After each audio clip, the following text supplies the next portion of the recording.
So this is a patient who's a little over 50 years old, and about 12 years ago she had silicone injected into her buttock.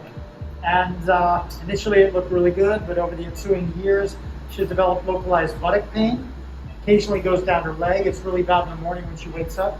And she has a lot of firm masses dotted out here on the buttock on this side and on this side.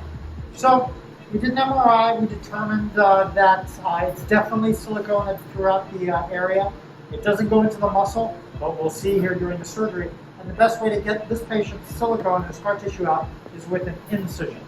So what we're going to do is we're going to numb this area up, lidocaine, epinephrine, minimize the pain during the surgery and after the surgery, as well as lidocaine, that does the pain, but the epinephrine minimizes the bleeding. So we're going to make an incision here, dissect down, come underneath this mass, get rid of the mass, get rid of the silicone, get rid of all the scar tissue that's all impregnated throughout there. So we've numbed it up, and now we're going to go ahead and make our incision. There's the top of the gluteal cleft, vertical gluteal cleft right in the middle here. So that's where we're going to take a minimal amount of tissue. Sometimes patients get radiating pain up into the lower back. That's either because the silicone is pressing on the nerves, or sometimes actually the silicone can migrate up to the lower back. So I'm going to make my incision here, across the middle, across the top of the buttock, on here to the side. And when we go to about there, we're going to see what this patient has.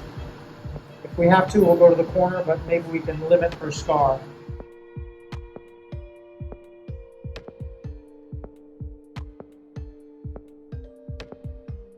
We can already see these little injections of silicone. To us, they look like little spider eyes. They're these little tiny, clear little vesicles. And you'll see those here a little bit more as we get going, right?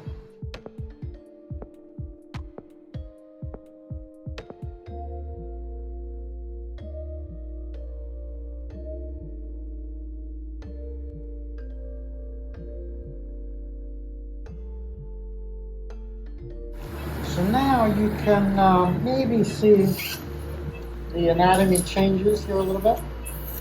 It goes from yellow, look at all that fat layer, until this next white layer. This is the fascia. Fascia is a layer, in this case, above the muscle. So I'm just going to scoot across the fascia. So I've gone down, and now I'm going to go perpendicular to that and scoot that way.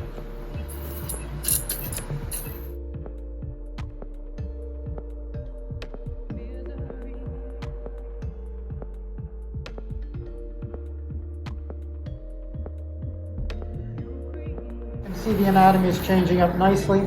You can see there's fat. Here are the red striations of the muscle.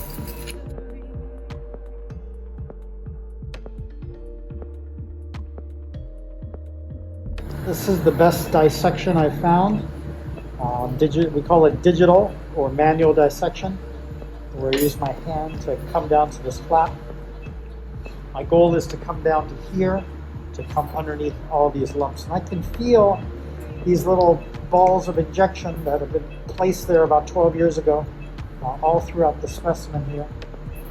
If you're in the right plane, this goes relatively quickly, but because it's a foreign body, there can be a lot of scar tissue in here. So we've seen silicone, we've seen fiberglass, we've seen super glue, cement, we've seen breast implants put in here, all kinds of stuff we can't identify sometimes.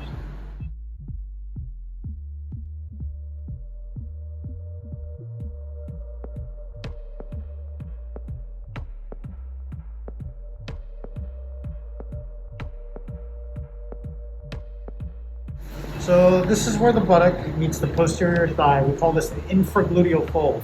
Infra, below, gluteal, that's the butt, fold, infragluteal fold. People also call it, unfortunately, a banana roll, but it's a term we're stuck with. But in this case, I've gone down to that fold. You can see my fingers underneath there. And that's going to be crucial for the release to allow me to pull the buttock up like that and resect this presumed area, or if not more. So we'll kind of see. During this dissection, you got to be really careful, of course, the anus and the rectum. You don't get into there. And I'm just on top of the muscle here. So unfortunately, with these silicone injections, they migrate. All right. So after the injections, it's inevitable that you're going to sit down, right? So as you're sitting down, you're putting pressure on this silicone. So the silicone gets squeezed out of the buttock, and it can go into the lumbar spine, the low back area.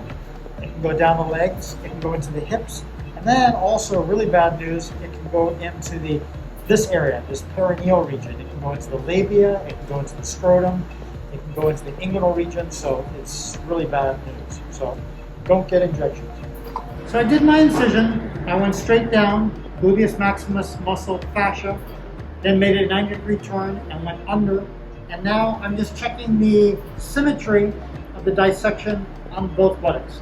So I'm way down here on the buttocks. This will allow a good lift and a resection. You can see where my fingers are, very low, pretty deep dissection. And I'm just now making sure everything is equal on both sides. Do I have just the right amount of release on the right and just the right amount of release on the left to get a nice, good, solid, symmetrical lift and get all this product out. So that feels very good on both sides. So now we're going to measure what I can resect and resect it, and then we'll take a good close look at the muscle to see what we need to do with the muscle.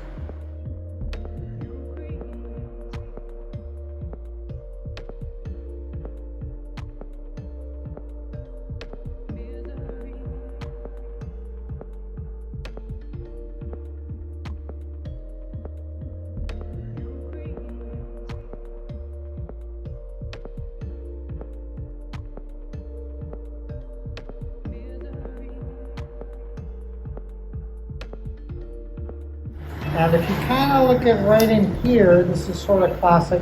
If you look at the fat, I don't know if you can see those little kind of really small dots. It sort of looks like Swiss cheese right up in there. That's the silicone. That's it trying to get into the muscle. All these are called spider eyes because they sort of look like spider eyes.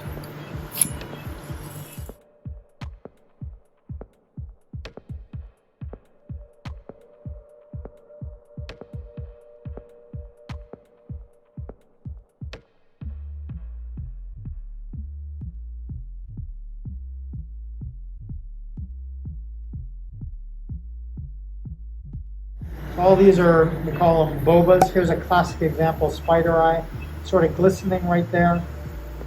We'll pop it for you here since we're here. And we call these bobas or silicomas, or this little ball right here. See that? See that? Oh, wow. Clear? So that was injected, about 12 years ago in some dark alley in LA. And you can see it has a little eggshell that it lives in us. We'll see more when we cut up this specimen. But that's what we deal with here.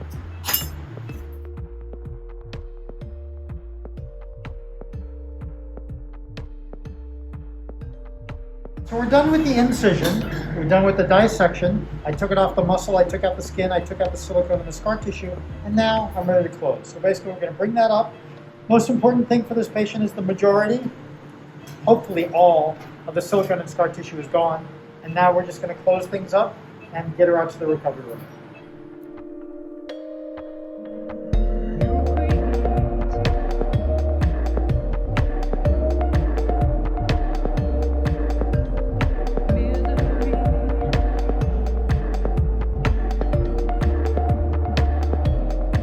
Remember, I did that incision, I did the dissection, I went underneath, I took out a large specimen of silicone, scar tissue, and skin that was diseased with the silicone. I also took out that strip of muscle that was diseased, that was basically trying to wall off the silicone that was trying to get into the muscle and then spread throughout the body. Then we did our undermining and lifted everything up, closed everything. So she has a smaller buttock, but that's what we need to do to get rid of that evil silicone and the associated scar tissue. So everything is nice and soft. I didn't see any silicone left behind or any scar tissue, and symmetrical on both sides. So now we'll get her in a garment and out to the recovery room and let her heal up. She's got to wait at least 4 months before any buttock reconstruction, implant, sculpture, or even fat transfer. So thanks for watching. That's how we do it.